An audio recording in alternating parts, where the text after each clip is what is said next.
मरकज़ी हुकूमत ने अग्निपथ स्कीम जो पूरे हिंदुस्तान में लागू की है, हमारी समझ ऐसी है कि मालेगांव शहर के लिए ये स्कीम मुफीद है और इस स्कीम में बढ़ चढ़कर मालेगांव शहरियान को हिस्सा लेना चाहिए।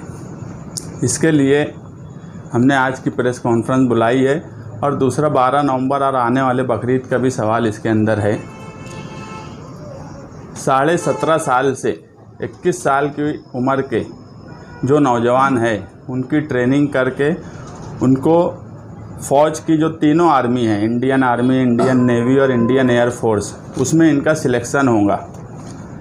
आने वाले कॉरपोरेशन इलेक्शन में अगर महागठबंधन को मालेगांव शहर अक्सरियत देता है तो हम मालेगांव शहर में 16 साल की उम्र के बच्चों के लिए एक ट्रेनिंग सेंटर शुरू करेंगे और उस ट्रेनिंग सेंटर में मालेगांव शहर के बच्चे, नौजवान पूरी तरह फिज़िकल तौर पे ट्रेन हो, मेंटली ट्रेन हो, इसकी कोशिश करेंगे।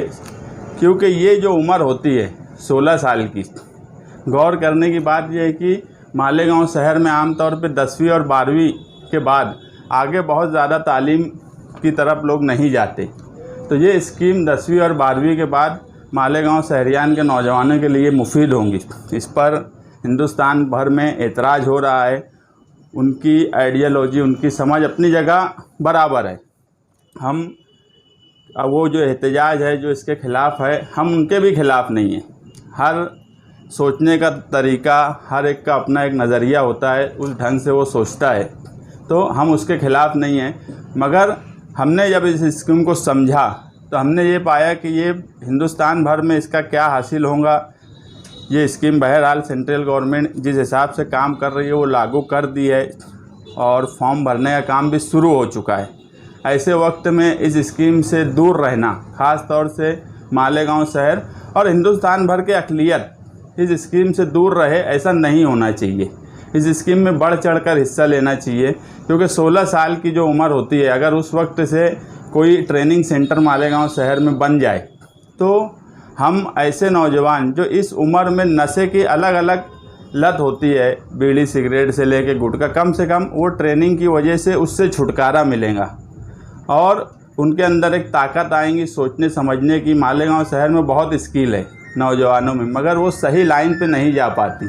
तो कोई भी काम करने के लिए कोई ना कोई मकसद होना चाहिए। आज मालेगांव शहर में नौजवानों को ट्रेन करने के लिए कोई मकसद नहीं था। आज हमको अग्निपथ स्कीम से एक मकसद दिख रहा है, एक एम दिख रहा है। उस मकसद को हासिल करने के लिए अगर हम ट्रेनिंग देंगे तो उसका हासिल कम से कम इन नौजवानों के लिए ये होगा कि वो फिज़िकली तौर पे स्ट्रांग होंगे। और कोई भी समाज, कोई भी कौम जिस्मानी और दिमागी तौर पर अगर स्ट्रांग हो रही है तो उसमें कोई हर्ज होने का सवाल नहीं है, उसमें कोई नुकसान होने का सवाल नहीं है।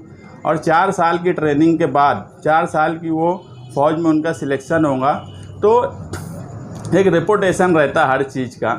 अगर हमारे यहाँ से कुछ नौजवान फ़ौजी बन गए, एक इतनी बड़ी स्कीम है, तो समाज में उनकी एक इज्जत होगी, उसमें पैसा भी मिलने वाला है। तो उस स्कीम की मुखालफत ना करते हुए हम उस स्कीम को किस तरह ज़्यादा से ज़्यादा लोगों को शामिल करें, ख़ास तौर से अक़लियती तबके को और मालेगांव शहर कॉरपोरेशन की हद में सभी लोगों को, इस मकसद से हम काम शुरू कर रहे हैं। अभी जो है फौरी तौर पे शान हिंद अवामी राब्ता ऑफिस आगरा रोड से हम फॉर्म भरने का काम शुरू करने वाले हैं। जो लोग इसमें इंटरेस्टेड हैं, 17.5 साल से 21 साल की उम्र के 10वीं और 12वीं पास, वो आकर यहाँ फॉर्म भर सकते हैं। हम उनकी पूरी गाइडलाइन करेंगे, पूरी कोशिश करेंगे कि वो उनको हम जो ज़रूरत है वहाँ तक ले जाएं। मगर हमको एक बात ये भी समझती है कि उससे पहले उनकी ट्रेनिंग होना चाहिए। इसलिए मैं इससे पहले ही बोला कि महागठबंधन का इक़्तिदार आने पर हम मालेगांव शहर में एक ट्रेनिंग सेंटर खोलेंगे जहाँ पे 16 साल की उम्र से, 16 साल की उम्र बोले तो आमतौर पे 10वीं पास होने के फ़ौरन बाद की उम्र लगभग 16 साल हो चुकी होती। ऐसे नौजवान को ट्रेनिंग देने का काम शुरू करेंगे ताकि उनका मुस्तकबिल, अगर वो फ़ौज में ना भी उनका सिलेक्शन हो पाए तो बहरहाल वो फिज़िकली और मेंटली स्ट्रांग रहेंगे।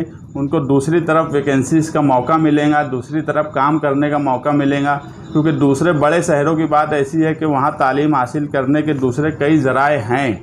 मालेगांव शहर में 10वीं और 12वीं के बाद एक बड़ी तादाद तालीम हासिल नहीं करती, तो उनके लिए ये स्कीम बहुत मुफीद होंगी। इसलिए हम इस स्कीम का फॉर्म यहाँ से भर रहे हैं और आगे इस स्कीम में हम पूरी कोशिश करेंगे कि मालेगांव शहरियान को ट्रेन करके हम अफवाज में भेजने की कोशिश करें। हो रही ये माना जा रहा है कि भाई लोगों में, नौजवानों में फ़िरका परस्ती पैदा करने के लिए ये स्कीम बनाई जा रही है, लेकिन सारी मुखालफत के बावजूद भी हमने या पूरे हिंदुस्तान के मुखालफिन ने इस स्कीम को रोकने में नाकाम रहे। अगर ये हुकूमत की ये फ़िरका परस्ती फैलाने की सोच है तो उसको ख़त्म करने का यही ज़रिया है कि हम अक़लियत के लोगों को ज़्यादा से ज़्यादा उसमें शामिल करें। अगर अक़लियत के लोग और सेकुलर लोग उसमें शामिल होंगे तो ज़ाहिर से जिस मकसद के लिए स्कीम बनाई गई है वो फ़ेल हो जाएगी और इसका फ़ायदा अक़लियत को मिलेगा। क्योंकि आज तक आज़ादी के बाद से आज तक मुसलमान इस बात को रोता है कि हम फ़ौज में 2% की भी तादाद में नहीं। अगर हम अपने पछताने की बजाय शुरुआत से ही अक़लियत इसमें शामिल रही तो जो अगर हुकूमत हिंद की एक पॉलिसी है कि वो फ़िरका परस्ती फैलाना चाहते तो हम ये स्कीम के ज़रिए हम फ़ायदा भी उठाएंगे और उनकी इस मकसद को नाकाम भी कर पाएँ। ये अगर उनका ये प्लान है कि लोगों के अंदर तनाज़ा पैदा किया जाए तो उसमें अक़लियत ने शामिल होकर इस स्कीम का अगर कोई मुज़िर असरात है तो उसको ख़त्म करने की कोशिश करना चाहिए। तो कहीं ना कहीं हमको उस तरफ जाने का रुझान भी हो जाएगा और कुछ लोग अगर गए तो उसकी वजह से दूसरे लोगों में भी एक रुझान पैदा होगा। और अगर हमेशा हम ये बोलते हैं भाई ये फ़िरका परस्ती कर रहे हैं, पुलिस वाले फ़िरका परस्ती कर, हम हमारी तादाद बढ़ा देंगे तो कई फ़िरका परस्त कम हो जाएंगे, ये तो हो सकता है ना। हम ये चाहते हैं कि काबिल लोग बने, काबिल नौजवान बने और वो जब उसके अंदर सिलेक्शन के लिए जाएँ तो उनका सिलेक्शन हो। पूरे हिंदुस्तान में जिस हिसाब से मुखालफत हो रही है, जैसे अक्सरियत से लेके सभी लोग उसकी मुखालफत कर रहे हैं, मगर उसके बाद भी स्कीम लागू है।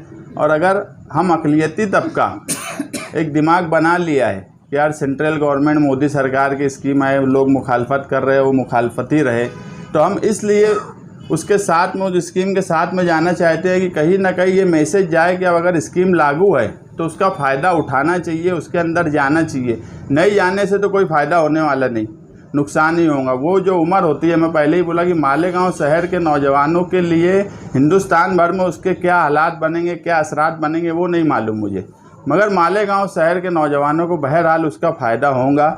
और अगर मालेगांव शहर में एक मकसद के लिए, फ़ौज में भर्ती होने के लिए अगर ट्रेनिंग सेंटर 16 साल की उम्र में खोलने की बात हम कर रहे हैं तो हम कुछ सोच समझ कर ही ये फ़ैसला कर रहे हैं कि एक ट्रेनिंग सेंटर अगर बनेगा, अगर तुम्हारे नौजवान फिज़िकली और मेंटली स्ट्रांग होते हैं तो उससे तुम्हारे समाज को ही फ़ायदा होने वाला है, समाज को ही उसका फ़ायदा होगा। वो आगे चल के हर तरीके से, अगर 4 साल में उसको 30 से 40 हज़ार पगार मिलती है, उसके बाद 11 साढ़े 11 लाख रुपया उसको एक साथ रिटायरमेंट के वक्त उसको पैसा मिलता है, तो कोई ना कोई कारोबार या किसी न किसी फील्ड में जा सकते हैं। और दूसरी बात जो मैं बोला कि यार फ़ौज में जाने के बाद उसकी जो समाज में इज्जत बनती है, देखो एक बात ऐसी है कि एक जज होता है, जज की पगार महीने की ज़्यादा से ज़्यादा 2 लाख 2.5 लाख होती है।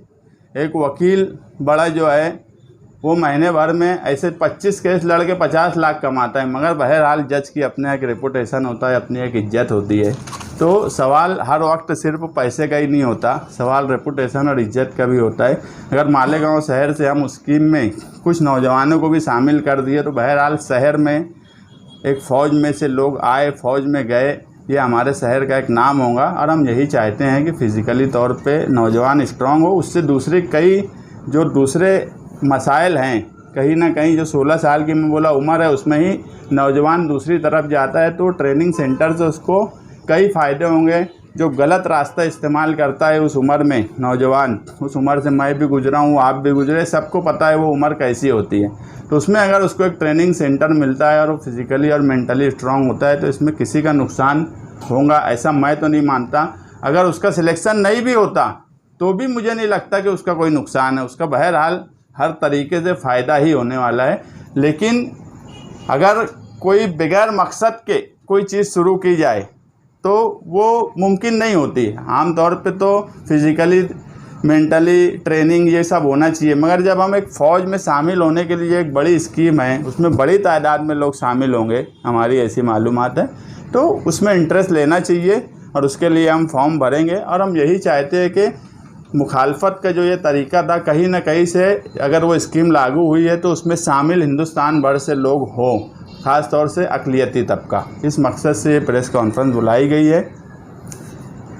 अब इस सवाल पे अगर किसी और को पूछना है तो वो पूछें, फिर मुझे 12 नवंबर पे और उस पर बात करना है। ये भी सामने आ रही है, अगर जब मुल्क पे ही हमला हो जाए और मुल्क के ही लड़ने की बात आए तो तुमको और मुझे भी एक वक्त तो हो जाएगा कि अगर लड़ना पड़ा तो लड़ना पड़ेगा मुल्क की हिफाजत। तो पहले फौज ही लड़ेंगी ना, जब तादाद कम हो जब जाती है तादाद कम शहरियान की होंगी भी जरूरत तो पड़ती है। ये ऐसा है कि जो लोग ट्रेनिंग लेंगे